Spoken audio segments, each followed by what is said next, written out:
नमस्कार। जय श्री कृष्णा। राधे राधे। जो भी हमारी मर्यादा के अनुसार हमारे लिए कर्म रखा गया है, हम उसको खूबी से करें, उसी में बात बन जाएगी। छोटे से अपने बालक को अपनी गोद में लेकर जब खिलाओ, शिक्षा दो, तो यही ध्यान रखें कि मेरा बाल गोपाल है, और अपने आप को यशोदा बनाने की कोशिश करें। यशोदा वह है जो यश देने वाली है। अपने बच्चे का पालन तो सभी करते हैं, पराये बच्चे को पालना और अपनी ममता का समस्त भंडार उसको अर्पित कर देना, यह तो यशोदा माँ ही कर सकती है। माँ भी शायद इतनी ऊंचाई तक अपने प्रेम को न ले जा सके जितना यशोदा माँ और नंद बाबा ने अपना कर्तव्य पूरा किया। इसलिए कृष्ण जब भी याद करते हैं, गोकुल को करते हैं। बाबा नंद की याद आई, माँ यशोदा की याद आई, तो प्रेम आंसू बनकर उनकी आंखों में ठहरता था। कृष्ण विराट रूप का दर्शन अर्जुन को करा देते हैं। उसके अंदर समस्त विश्व ब्रह्मांड विद्यमान है, लेकिन उसके बाद भी प्रेम को भूलते नहीं। माता पिता का प्रेम आंखों में उसी तरह से उतर आता है जैसे सावन के बादलों से नन्ही नन्ही बूंदें नीचे गिरने लगती हैं। यदि आप एक माँ का कर्तव्य पूरा करते हैं, यशोदा माँ बन करके दिखाइए। और यदि आपको राजा दशरथ की तरह पिता का कर्तव्य पालन करने का अवसर मिला है, पालन पोषण करो। और गुरुदेव वशिष्ठ जी ने आज्ञा की कि विश्वामित्र जी के साथ अपने राम और लक्ष्मण को भेज दो। बहुत मोह और प्यार था दशरथ को, लेकिन गुरु का आदेश हुआ तो कहा, हाँ, यह बच्चे दिए आपको, आपने आदेश कर दिया, इनके साथ भेज रहा हूँ, राक्षसों का सामना करने के लिए भेज रहा हूँ राम लक्ष्मण को। क्योंकि माता पिता के लिए बच्चे हमेशा छोटे ही हैं।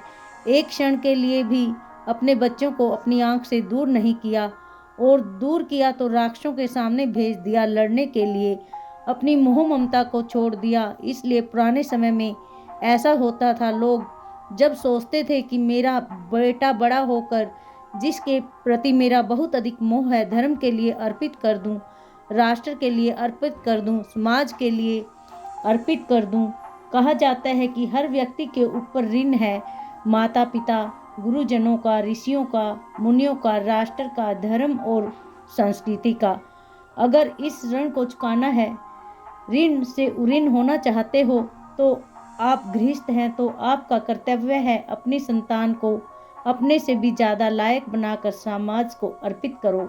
समाज में अगर संतान लायक बन करके उभरती है तो आपका कुल रोशन होता है और आपका ऋण चुकता है।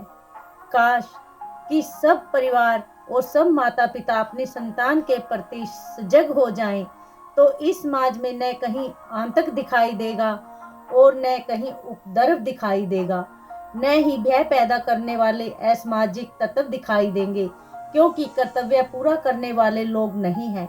भगवान आगे फिर कहते हैं, कर्म तुम्हारा यज्ञ बन जाए, तुम्हारा कर्म हवन बन जाए। प्रजापति ने जब सृष्टि की रचना की, कल्प की रचना की, तो एक यज्ञ किया उन्होंने और प्रजा के लिए कहा कि यज्ञ के द्वारा ही तुम बढ़ सकते हो और यज्ञ के द्वारा ही तुम अपनी कामनाएं पूरी कर सकते हो। भगवान कृष्ण कहते हैं कि यज्ञ इसलिए करना सीखो, यज्ञ ही तुम्हारा कर्म है और कर्म ही तुम्हारा यज्ञ बन जाए तो फिर यह यज्ञ आपका कल्याण करेगा।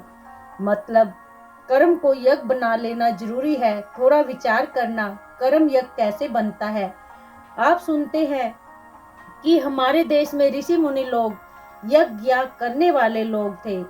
हवन का धुआं उठता रहता है और अशुभपति ने जैसे एक बार ऋषियों को देखकर घोषणा की थी, मेरे देश में ऐसा कोई व्यक्ति नहीं जो चोरी करता हो, गलत काम करता हो, बिना हवन में आहुति डाले कोई भोजन नहीं करता, किसी महिला के हाव भाव गलत नहीं, किसी के बच्चों के संस्कार बुरे नहीं।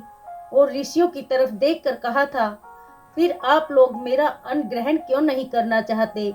मेरे अन्न में दोष नहीं। यह अशुभपति ने के कई देश के राजा से कभी घोषणा की थी।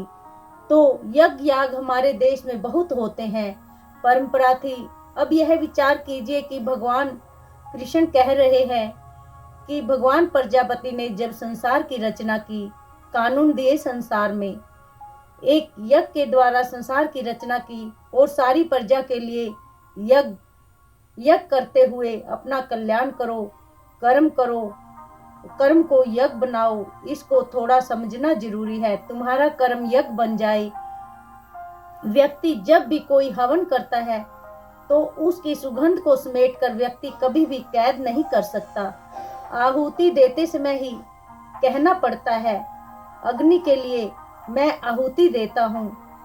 यह अग्नि के लिए आहुति है, मेरे लिए नहीं। देवता के लिए आहुति है। जिस भी देवता का ध्यान करके आहुति दी गई, साथ में फिर कहा, इदं मम, मेरा नहीं है।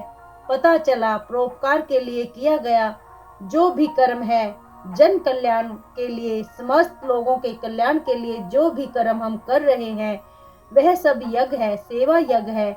जन कल्याण के लिए किया गया कोई भी महान कार्य जिसमें आपका स्वार्थ नहीं जुड़ा हुआ, वह सब यज्ञ है और उस यज्ञ को करने का अधिकार भगवान ने हमें दिया है। भगवान कहते हैं वह कर्म हमें करना चाहिए और इससे कहा, तुम देवताओं को प्रसन्न करो, देवता तुम्हें प्रसन्न करेंगे। देवताओं के लिए यज्ञ करो, वह देवता फिर तुम्हारे लिए यज्ञ करेंगे, तुम्हारा कल्याण करेंगे, तुम्हारा भला करेंगे। तुम्हें सुख मिला, अपना सुख बांटना सीखो जिससे वह बढ़ सके। आपने एक चीज देखी होगी, आनंद आएगा आपको। आपके कमरे में 2 खिड़कियां हैं, आप निमंत्रण देते हैं ताजी हवा को, पवन देव घुटन है अंदर, आप आओ हमें ताजगी दो। तो आपने आमंत्रण दिया, लेकिन पवन देवता आने के लिए तैयार नहीं है। उन्होंने कहा, एक रास्ते से बुलाया और फिर कैद करके रखना चाहता है। दूसरी खिड़की जरूर खोल, एक तरफ से हवा आए, दूसरी तरफ से जाए। तो जब तू बुलाना चाहता है तो मेरे जाने का रास्ता भी छोड़ दे और फिर आऊंगी। हवा कहती है मैं आऊंगी, लेकिन आने के लिए और आऊंगी जाने के लिए, तभी तुझे ताजगी मिलेगी। इधर से वायु आए, उधर से निकल जाए। मतलब जब तुम्हारे जीवन में आनंद आए तो बांटना शुरू कर दो, आनंद आए बांटना शुरू कर दो। बांटना शुरू करेगो तो होगा क्या, वह कई गुना हो करके तुम्हारे पास आएगा, तुम्हें आनंदित करना शुरू कर देगा। कुएं से पानी निकालो तो वह दूसरों का कल्याण करेगा, दूसरा पानी वहां आएगा, ताजा बना रहेगा, ताजगी बनी रहेगी। और बांटना सीखो। जल भर कर लाए बादल, इधर से उधर कर लाए और उधर से उधर, तभी उन बादलों की शोभा है जब एक जगह से दूसरी जगह पर बरसाते हैं। गरजते हुए चले जाएं तो उनकी कोई शोभा नहीं, उनका होना ही बेकार है। मनुष्य का होना तभी सिद्ध है जब वह दे रहा है और बांटना सीख रहा है। इसी का नाम जिंदगी है। यह जीवन की सच्चाई है, यह जीवन का वह उपदेश है जिसे भगवान कृष्ण कहते हैं। इसका नाम यज्ञ है, इसलिए यह एक चक्कर है। भगवान कृष्ण ने आगे कहा, यह सृष्टि चक्कर है, सर्कुलर एक चक्कर की तरह से घूम रहा है। तो अगर पाना चाहते हो, लेकिन देने के लिए ले करके दोगे और दोगे तो फिर तुम्हारे पास अपने आप वापस आएगा। भगवान यह मार्मिक उपदेश देते हुए समझाते हैं कि तुम अगर खाना भी चाहो तो इस बात का ध्यान रखना, यज्ञ करने के बाद जो यज्ञ शेष है उस पर तुम्हारा अधिकार है। बांट करके खाओ, उसमें स्वाद बढ़ेगा। कहा जाता है कि किसी महापुरुष के पास, मैं नाम लेकर वर्णन करना चाहता हूँ, 22,000 साल पहले एक ऋषि हुए उद्दालक। उष्टचक्राण्य भी उस युग के एक ऋषि थे। दोनों के पास ही अलग अलग तरह के ज्ञान विज्ञान प्राप्त करने के लिए शिष्य आते थे और गुरु लोगों का तो शिक्षा देने का ढंग ही अलग होता है। उद्दालक ने उष्टचक्रायण को ध्यान में रखकर अपने एक शिष्य से कहा कि मैं तुम्हें एक वस्तु दे रहा हूँ, यह लेकर के जाना और उष्टचक्रायण नाम के ऋषि को देकर आना। उदालक ऋषि ने एक द्राक्षा किशमिश उठाई और उठा करके अपने प्यारे शिष्य को देकर कहा, इसे ले जाओ और उस्तचक्राण्य ऋषि को दे देना, और वहाँ जो उसके पास हजारों शिष्य बैठे हैं उन्हें कहना कि सबको बांट करके खाएं, सबको देकर फिर खुद भोग लगाएं। उस्तचक्राण्य के पास उदालक ऋषि का शिष्य वह छोटी सी एक किशमिश लेकर के पहुंच गया। जाते ही उसने कहा कि हमारे गुरुदेव ने आपके लिए प्रसाद भेजा है, भेंट भेजी है, आप इसे ग्रहण कीजिए, खाइए, लेकिन एक शर्त है, खाइएगा बाद में। यह जो आपके हजारों शिष्य बैठे हैं इन सबको बांट कर दे करके फिर आप ग्रहण करना।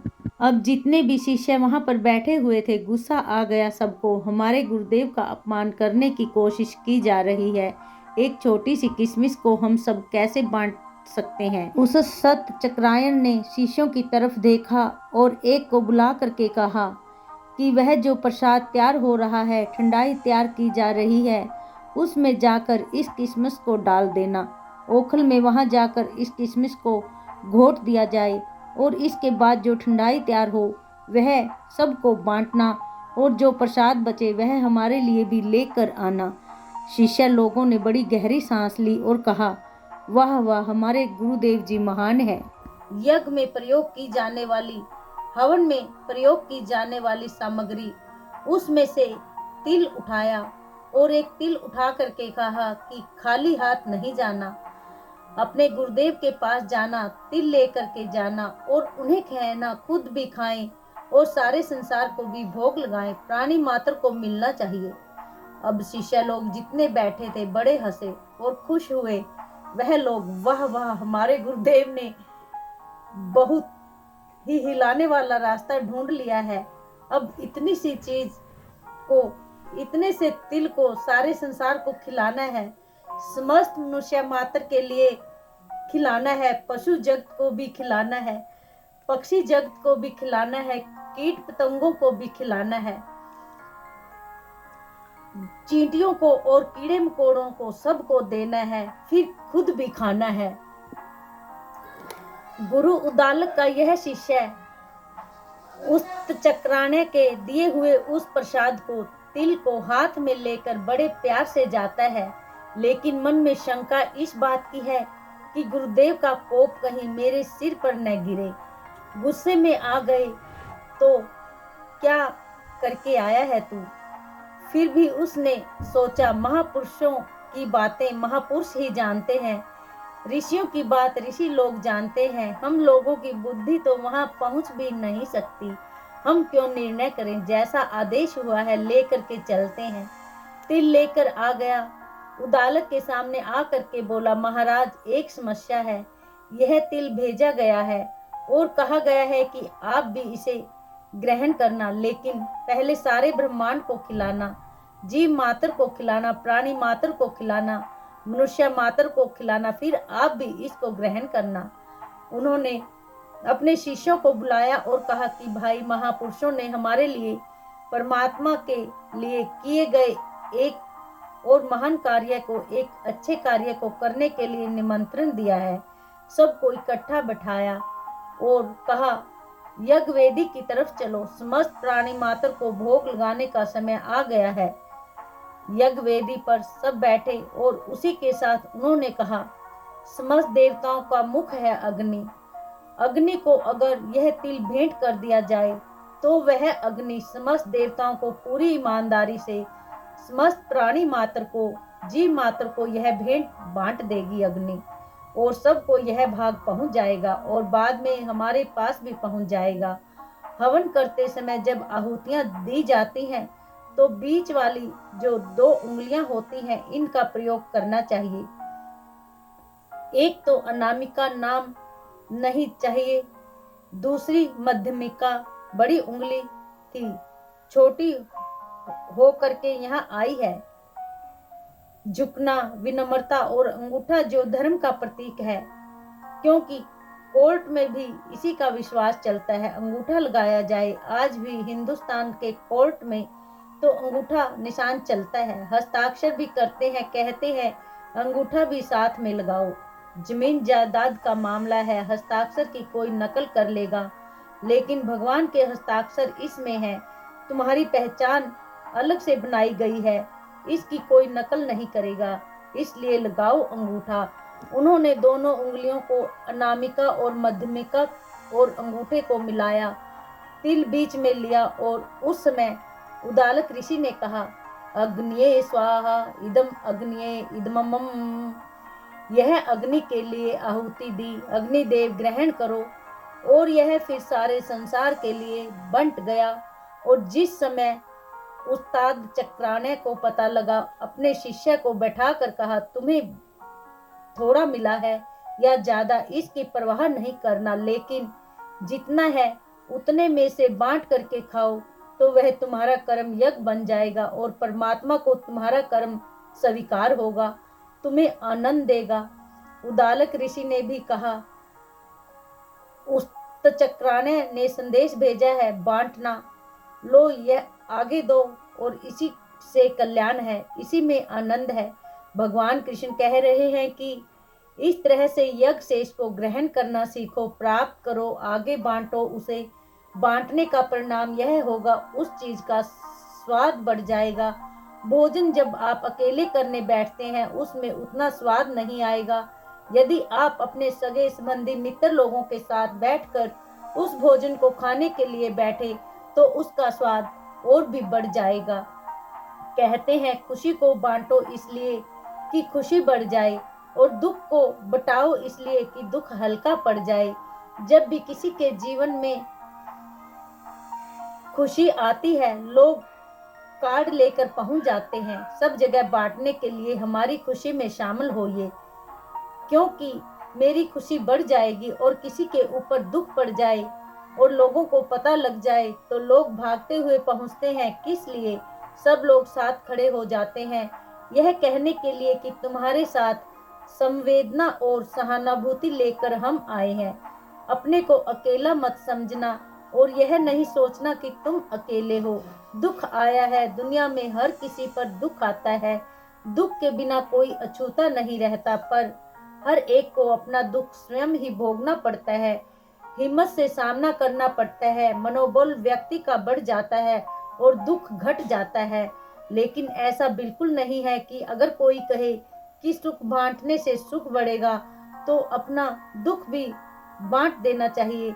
अगर आप दुख को बांटना चाहोगे तो आपके हिस्से में जो भी परमात्मा ने दुख दिया है वह तो आपको भोगना ही पड़ेगा, बचा नहीं सकता उससे कोई भी।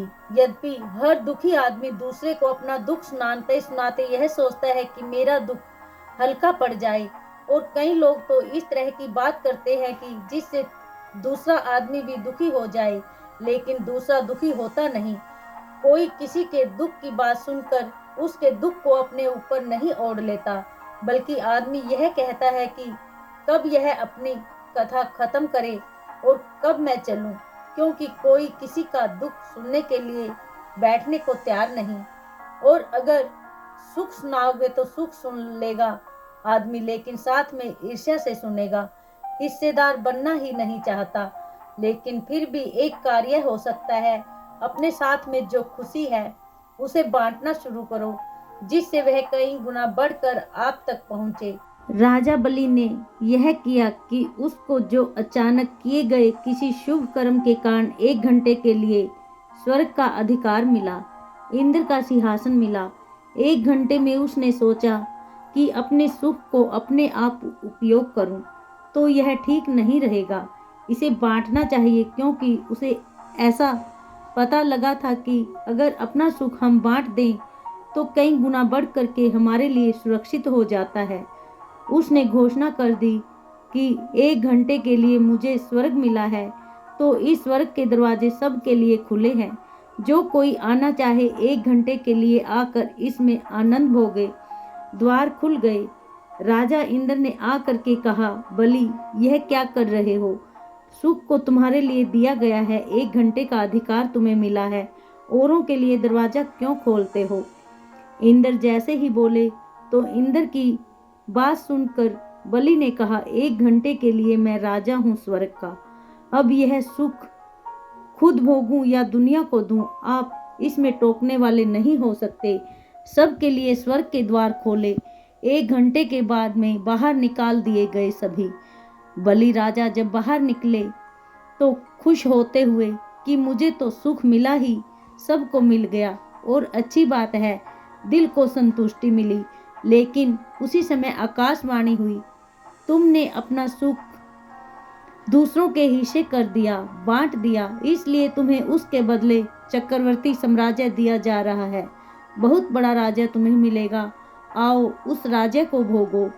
अगर बात समझ में नहीं आई तो ऐसे समझिए, किसान के घर में जब अनाज खत्म होने लगता है तो वह क्या करता है, अनाज उठाएगा, थोड़ा सा अनाज लेगा, भूमि माता के पास जाकर कहेगा, भूमि को जोत कर तैयार करके कहेगा कि माँ मेरे घर में अन्न अब नहीं रहा, आप मुझे अन्न दो। लेकिन मिलेगा कैसे? किसान क्या करता है, पहले अनाज उठा करके धरती को सौंपता है, धरती में बीज बो देता है, तो 6 महीने के बाद बोया हुआ वही गेहूं फिर काटने के लिए जाता है। 1 दाना बोया, 100 दाने वापिस मिले। नियम है, 1 गेहूं का दाना बोइए, उस अंकुर से आगे चलकर 2 डंठल निकलेंगे जिनमें 2 बलियां लगेंगी। 1 बाली में 50 दाने और 2 बालियों में 100 दाने। 1 दाना बोया, 100 दाने वापिस मिल गए। चुटकी भर बोया, मुट्ठी भर हाथ में आया, मुट्ठी भर बोया, अंजलि भर हाथ में आ गया, अंजलि भर बोया तो इतना मिला कि सिर उठा कर लाना पड़ रहा है। थोड़ा दो और अनेक गुना पाओ। हवन में आहुति डालो, कई गुना बढ़ करके वह वापस आएगी। और अगर ऐसे भी समझ में नहीं आता तो कभी अग्नि की अंदर आप आहुति डाल कर देखिए। जो जितने भी लोग बैठे हुए हैं, अगर इन सब लोगों के बीच में केवल 1 मिर्च ही उठाकर अग्नि में डाल दी जाए, अग्नि देवता कितना बड़ा कमाल करेंगे। 1000 गुना उसकी शक्ति को बढ़ाकर सबको प्रभावित करेंगे। हर आदमी खांसते हुए, छींकते हुए परेशान हो जाएगा, और जबकि एक आदमी तो 2-2, 4-4 मिर्च को खा ही सकता है और कोई फर्क पड़ने वाला नहीं। लेकिन अग्नि को अर्पण किया तो उसकी ताकत इतनी बढ़ गई। जो आप देवताओं को देते हो तो कई गुना बढ़कर आपको वापस मिलता है। नियम है देवताओं का कि या तो वह लेते ही नहीं, और अगर लेते हैं तो किसी का बकाया वापस रखते नहीं, कई गुना बढ़ाकर वापस कर देते हैं।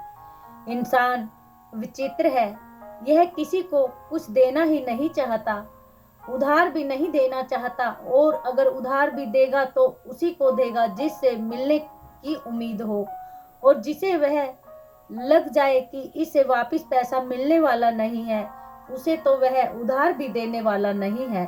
देवता किसी से लेते नहीं, लेकिन अगर ले भी लेते हैं, अगर कोई उनको अर्पण कर भी देता है, उसको भोग लगाता है, तो कई गुना बढ़ा करके उस चीज को वापस देते हैं भगवान। यह चक्र है सृष्टि का। भगवान कहते हैं कि इसलिए बांटो कि वह तुम्हारे लिए कई गुना बढ़कर वापस आए, तुम्हारा कल्याण करे। इसलिए कर्म करना, कर्म से जी नहीं चुराना, खाली बैठना नहीं, कर्म को ही यज्ञ बनाओ। यज्ञ नाम है विष्णु भगवान का। अपने नारायण को प्रसन्न करने के लिए कर्म करो। तुम्हारे कर्म की परीक्षा थोड़ा सा करके बैठ जाओ, बात इतने से बनने वाली नहीं है। जैसे यज्ञों का अपना विधान है, कौन सा यज्ञ कितनी आहुति चाहता है उसके विधान है, तो ऐसे ही प्रत्येक कर्म एक यज्ञ है जिसमें कितनी आहुतियां देनी पड़ेंगी, कितने पसीने की बूंदें पड़ेंगी, कितनी मेहनत करनी पड़ेगी, यह एक निश्चय करो। और इतनी देर तक थको नहीं, हारो नहीं, घबराओ नहीं, अपना कर्म करते जाओ। दुर्भाग्य भी तुम्हारे सामने टूट कर बिखर जाएगा और सौभाग्य तुम्हारे सामने आएगा, इसलिए कर्म करते रहो। आगे भगवान ने एक बात कही, जो लोग केवल अपने लिए पका कर खा रहे होते हैं वे लोग पाप खा रहे होते हैं। अकेला खाने वाला पाप खाता है। भगवान कृष्ण ने कहा कि वह चोर है, अपने लिए भोजन पका रहा है, बांटना नहीं चाहता। चोर कहकर जो भगवान कृष्ण ने प्रयोग किया, यह हमारी आत्मा को झंझोरने वाला, हिलाने वाला शब्द है, क्योंकि वेदों में भी कहा गया है, ऋग्वेद में भी ऐसा आया है, जो अकेला खा रहा है वह पाप खा रहा है। आगे फिर कहा गया, अकेला खाने वाला कोई भी इंसान जो धन जोड़ लिया कोने में छिप कर खा रहा है, कहा वह चोरी कर रहा है।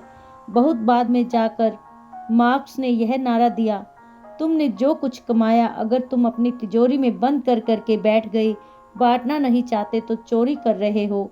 यह बाद में बहुत सारे नारे दिए गए और लोग सोचते हैं कि शायद इन्होंने कोई विशेष क्रांति कर दी होगी दुनिया में। यह कोई विशेष बात, नई बात किसी ने कही होगी। यह बात नई नहीं थी, पहले वेदों में था। यह वेदों में जो चीज़ है, या कहिए कि भगवान ने जो अपने मुख से कही, वह इस बात को समझा रही है कि वस्तुओं को ज़्यादा से ज़्यादा संग्रह करके अपने पास रख लेना यह अच्छी बात नहीं है। बांटने का नाम यज्ञ है, सेवा का नाम यज्ञ है, परोपकार का नाम यज्ञ है। इसे करना सीखो। आपके घर में मासिक आमदनी आई, चाहे आपकी तनख्वाह या अन्य धन, अपने प्रयोग के लिए जो भी आया, पहले भगवान को भोग लगाओ। अग्नि में आहुति दो, भगवान को भोग लगाइए। प्राणी मात्र के लिए हिस्सा निकालिए, गौ ग्रास निकालिए। आसपास कोई भूखा परेशान व्यक्ति है, उसके लिए हिस्सा निकालिए। माता पिता, गुरु, ईश्वर, राष्ट्र, सब के लिए हिस्सा आपका निकलना ही चाहिए।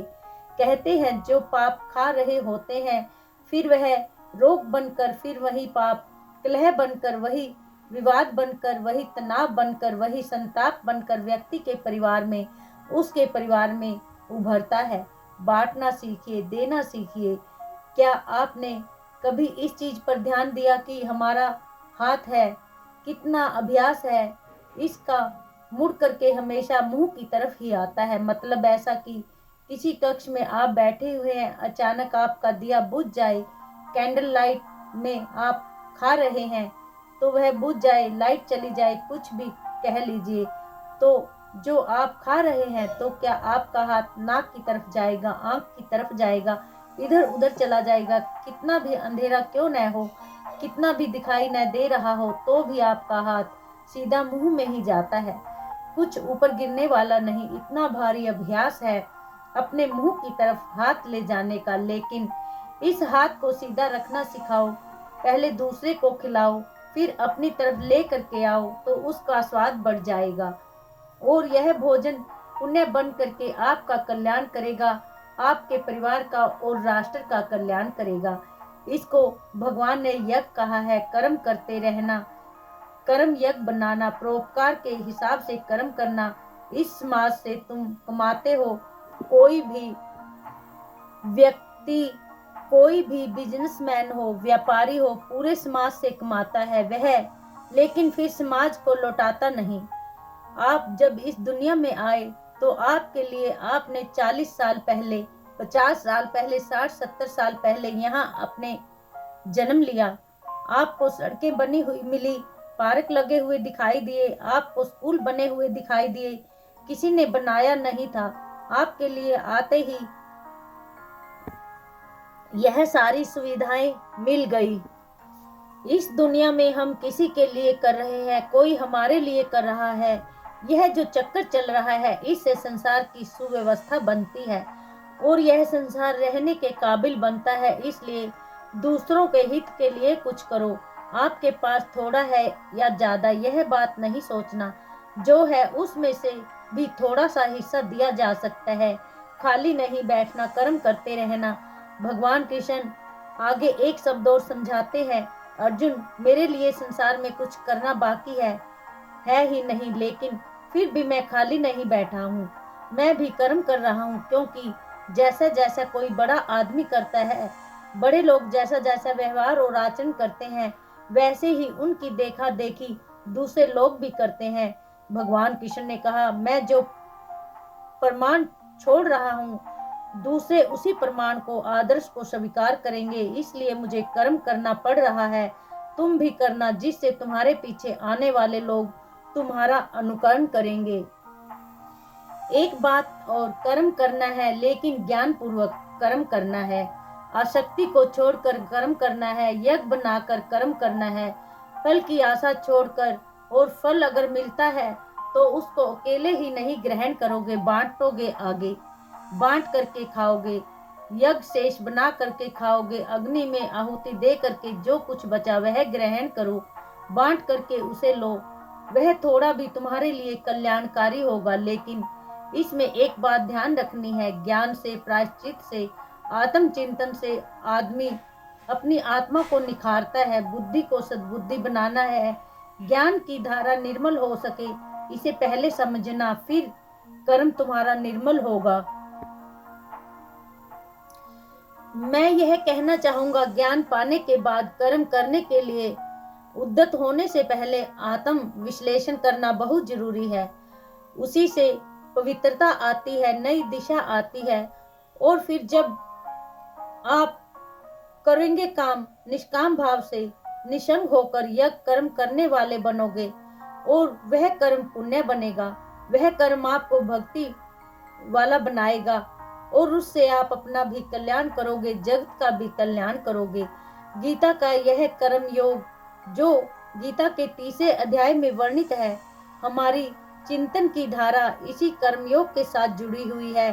और जैसे कि हम लोग विचार कर रहे हैं, भगवान कृष्ण ने कर्म करने के लिए प्रेरित किया, कर्मों में असंग रहें, निसंग रहें, निष्काम भाव से कर्म करें, इसकी प्रेरणा दी।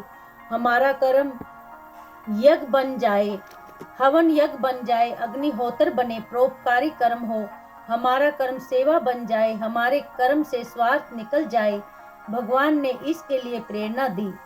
और यह भी कहा, कर्म करने से संग पैदा होता है, आसक्ति पैदा होती है, फिर भी कर्म छोड़ना नहीं, कर्म करते जाना है। संसार में जानना श्रेष्ठ है, लेकिन जानने से व्यवहार में लाना श्रेष्ठ है। व्यवहार पुरुषार्थ से लगातार जुड़ा रहे, यह भी आवश्यक है।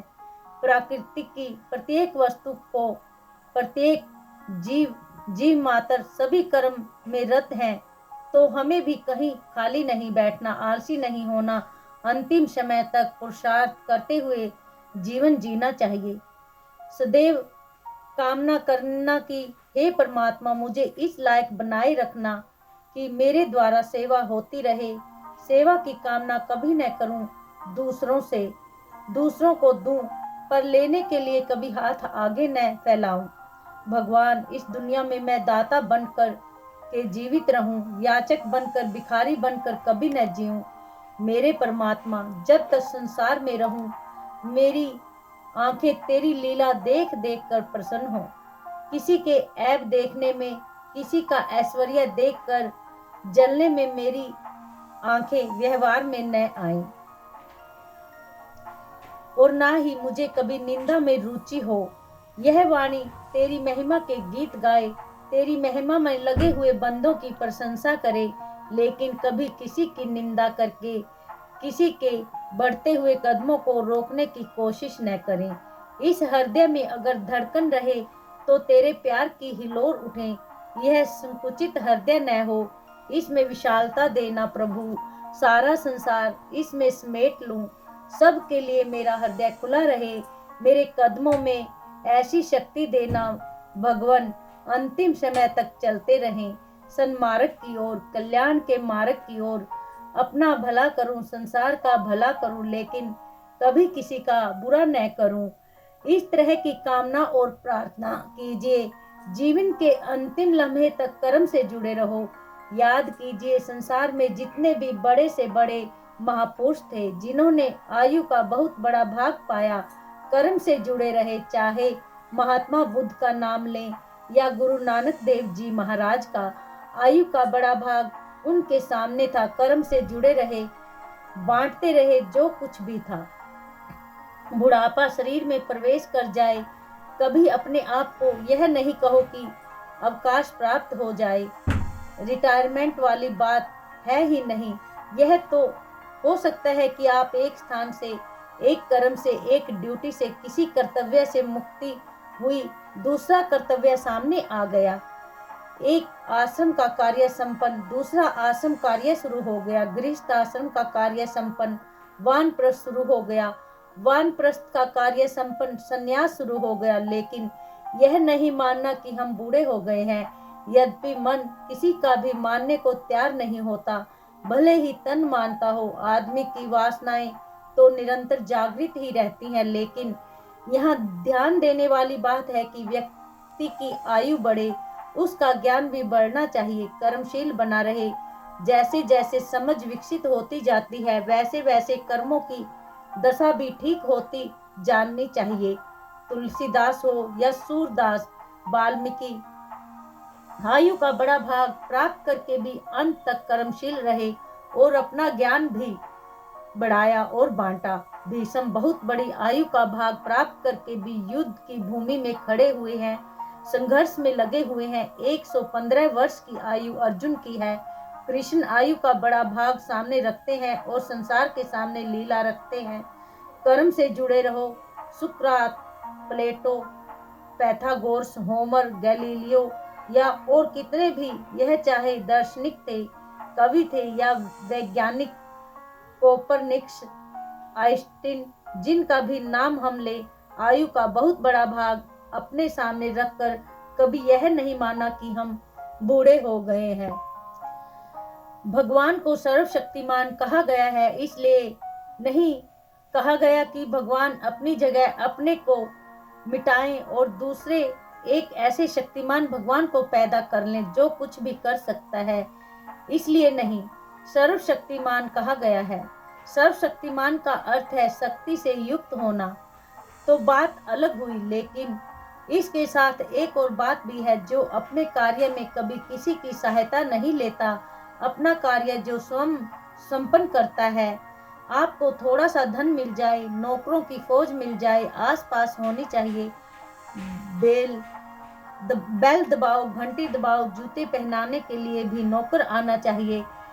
इब्राहिम लिंकन अमेरिका के राष्ट्रपति बने, अपने जूते स्वयं साफ कर रहे हैं। किसी मित्र ने पूछा कि आप जूते स्वयं साफ करते हैं?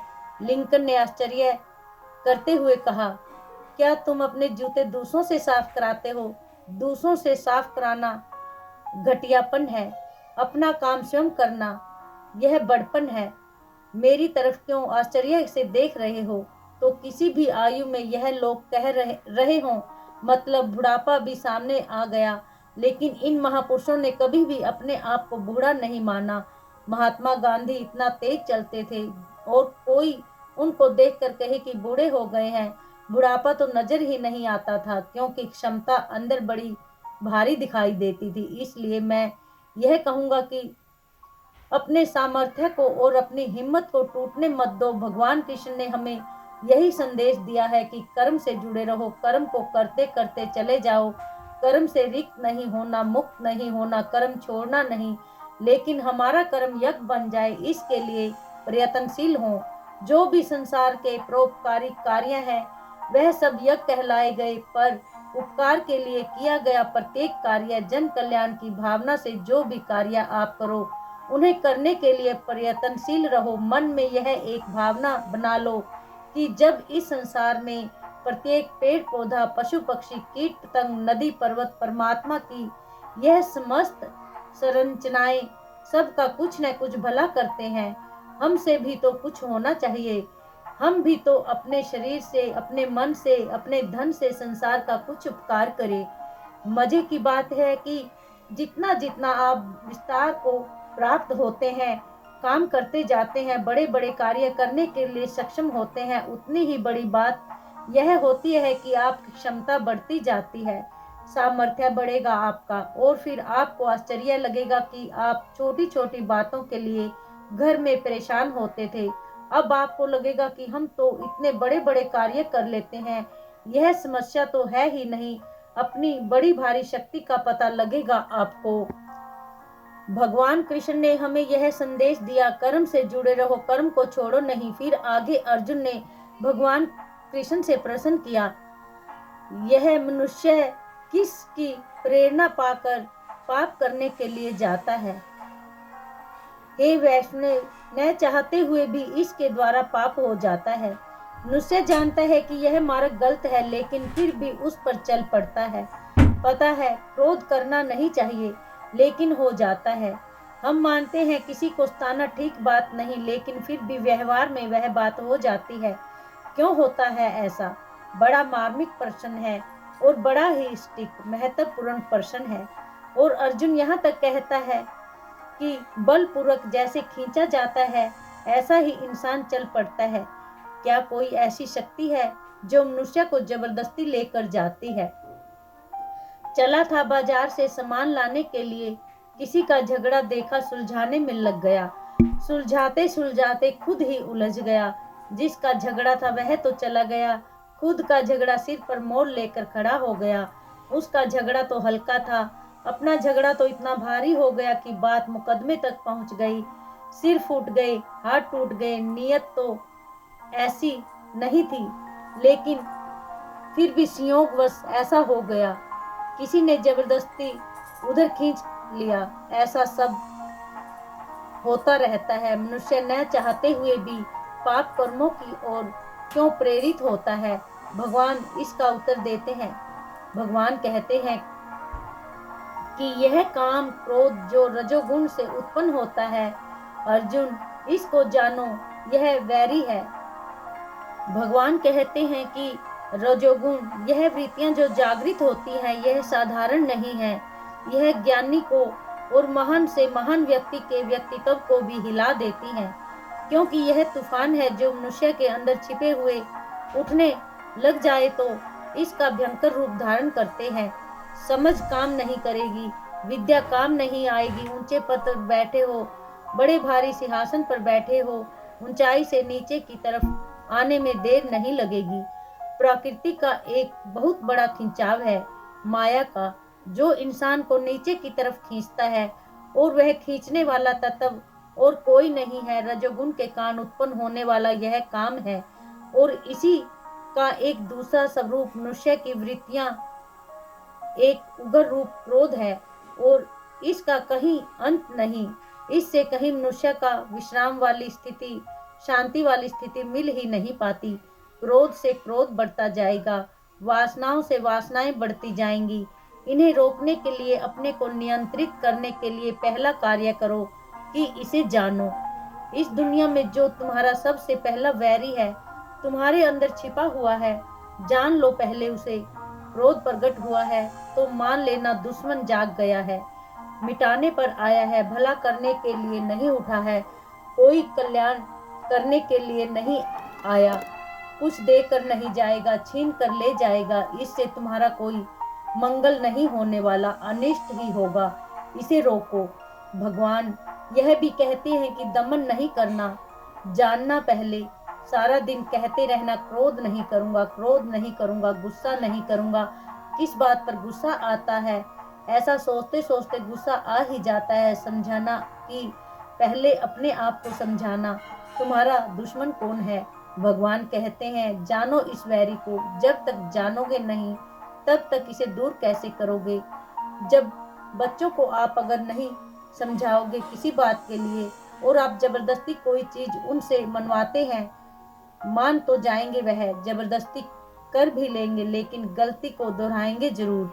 बच्चे तो शिकायत करते हैं आकर, मैं सोना नहीं चाहता, माँ जबरदस्ती सुलाती है, और मैं जागना नहीं चाहता, माँ जबरदस्ती उठाती है।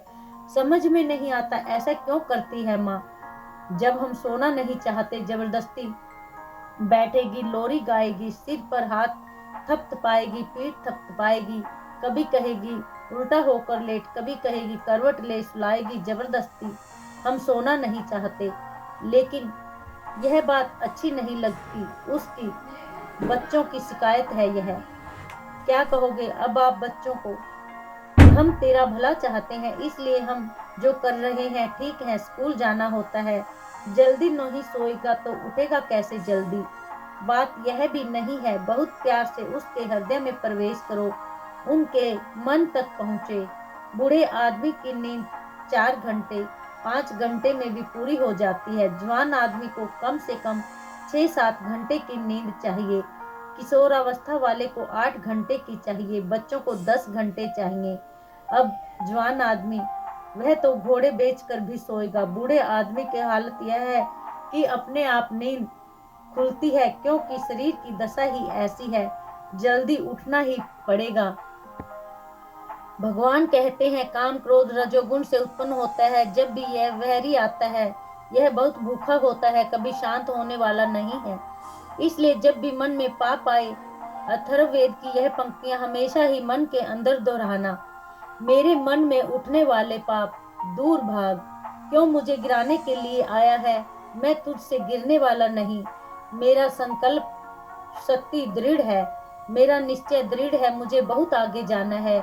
मैंने यहाँ आकर रुक करके नहीं ठहर जाना कि ऐसा बोलो फिर कहना कि तू मृत्यु का रूप बनकर आया है, मुझे निगलने के लिए आया है। मृत्यु के पग को धकेलते हुए गिराते हुए आगे बढ़ते चले जाओ, क्योंकि तुम्हारा जन्म इसलिए हुआ है तुम्हारा गिराने वाली शक्तियों के ऊपर उठ सको। तो अपनी शक्तियों को निरंतर जागृत करो और जानो कि हमारा शत्रु कौन है, किस किस रूप में है। दूसरा शत्रु है क्रोध, मनुष्य के अंतःकरण में उठने वाली उग्र वृत्ति, जिसके जागने से हमारा रूप ही कुरूप हो जाता है। जरा सोचिए तो सही, फोटोग्राफर भी अगर आपका फोटो लेगा तो क्या कहेगा, प्लीज स्माइल, कृपया मुस्कुराइए। स्माइलिंग बार बार बोलता है फोटोग्राफर, मुस्कुराइए। क्यों ऐसा कहता है? जितना आप मुस्कुराते हैं उतना आपका चेहरा अच्छा लगता है। जैसे ही आप मुस्कुराए वह फोटो खींच लेगा, क्योंकि वह जानता है कि माथे पर शीतलता आते ही जैसे ही मुस्कुराओगे आप अपने स्वरूप में आ गए। उस समय आपका चेहरा सबसे ज्यादा सुंदर होगा, उस समय आप ज्यादा अच्छे लगोगे। और जब आपके अंदर क्रोध आता है तो आप उस समय जितने भी भयंकर लगते हैं, कभी आप उसका फोटो भी रखना नहीं चाहोगे। गुस्से वाले व्यक्ति को देखकर कई बार बच्चे कहते हैं अंकल आपका फोटो खींचूं। इसलिए हमें गुस्सा नहीं करना। बड़ा एक विचित्र प्रयोग है, एक डॉक्टर ने किया। यह डॉक्टर ही नहीं, एक वैज्ञानिक था, रूसी वैज्ञानिक, पावलाव इसका नाम था।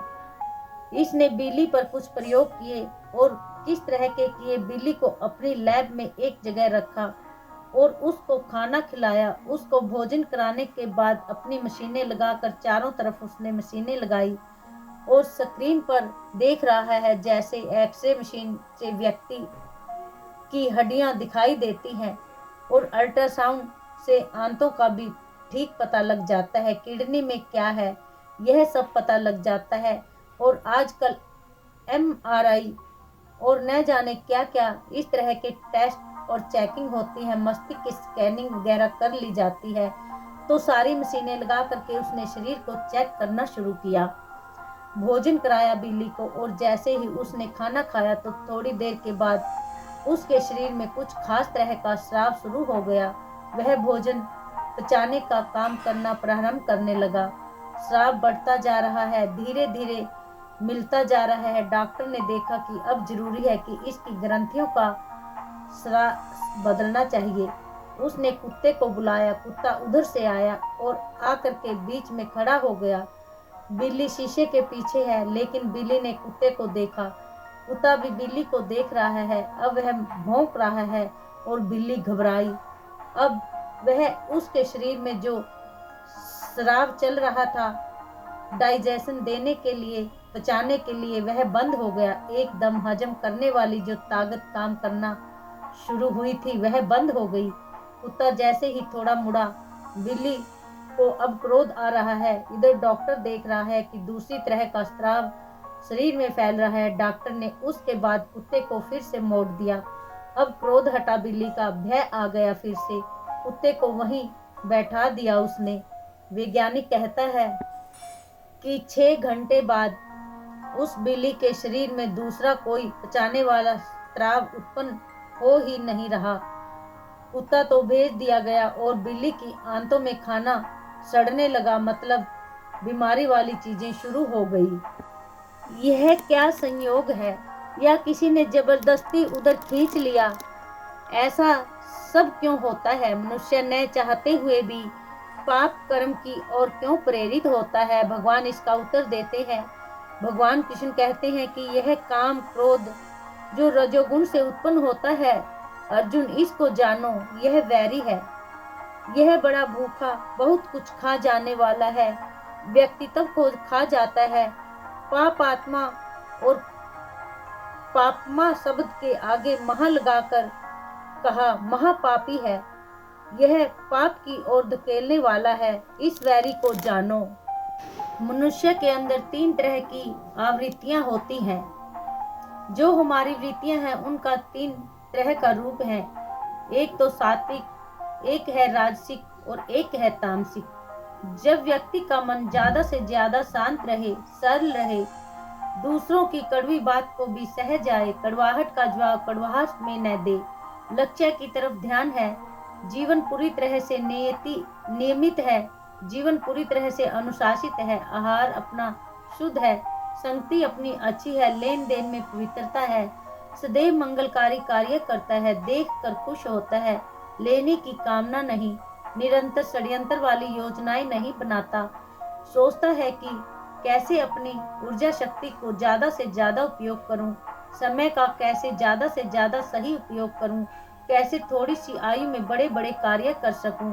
जब ऐसे विचार आ रहे हों, समझना कि अब सात्विकता उभरी है, मेरे अंदर सात्विकता का गुण है।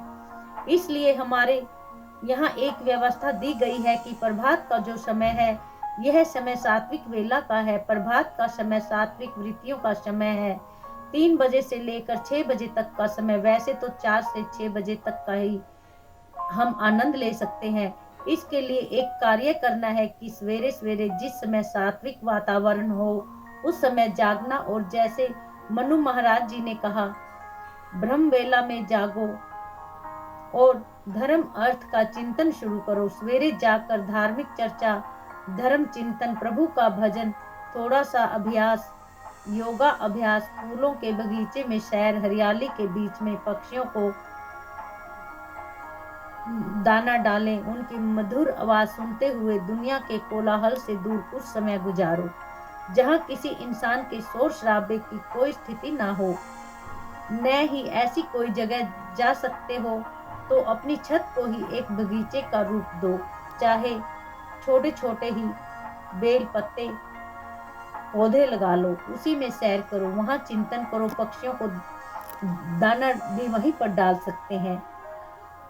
जो पिंजरों में कैद हैं, वह तो वैसी भी भाषा नहीं बोल सकते, लेकिन जो उन्मुक्त गगन में उड़ते हैं पक्षी, वह जब आकर यह बोलते हैं कि चाहे कबूतर गुटर गूं करता है, या चिड़िया चहचहाती है, या पेड़ों की संगम छाया के बीच में किसी कोयल की गुनगुनाने की आवाज आती है, वह प्रकृति का जो सुंदर स्वर है, उससे सवेरे तालमेल बैठाओ। सवेरे ही आप अगर टेलीफोन की घंटियां सुनने बैठ गए, अखबार पढ़ने बैठ गए, संसार के व्यवहार तो बात करने के लिए बैठ गए, तो सात्विकता गई आपकी। सात्विक वातावरण बनाइए जिससे कि आपका मन सात्विक व आनंद से भरपूर हो जाए, और फिर सात्विकता का प्रभाव ही आपके व्यवहार में, जीवन में सात्विक आहार, सात्विक व्यवहार, यह दोनों पहले तालमेल बना करके जीवन में अपनाने चाहिए। इसके बाद अपनी संगति, कैसे लोगों के बीच में जाकर आप बैठते हैं। अगर अच्छे लोगों के बीच में बैठोगे, चर्चाएं अच्छी होंगी, प्रभु की चर्चा, जीवन जागृति की चर्चा, आप अपना भला करोगे, अन्यथा बुरे लोग बुराई की तरफ आपको खींचते चले जाएंगे, बुराई पनपती जाएगी, सात्विकता की जगह राजसिकता आएगी। बड़ा प्रभाव पड़ता है इन सब का। बड़ी गहराई में जाकर भगवान कृष्ण ने समझाया, रजोगुण से यह उत्पन्न होता है, ज्ञानियों को भी यह ढक लेता है, और कहा, इंद्रियों से परे है मन, मन से परे है बुद्धि, और बुद्धि से भी आगे आत्मा। इंद्रियों से महान मन, मन से महान बुद्धि, और बुद्धि से भी महान आत्मा है। इस क्रम के साथ अपने को नियंत्रित करना चाहिए। इंद्रियों को पकड़ो मन के द्वारा, मन को पकड़ो बुद्धि के द्वारा, और बुद्धि को ठीक करो आत्मा के द्वारा। यह प्रयोग भगवान कृष्ण ने बताया और कहा कि इस तरह से तुम अपने को संभालो। हरि ओम।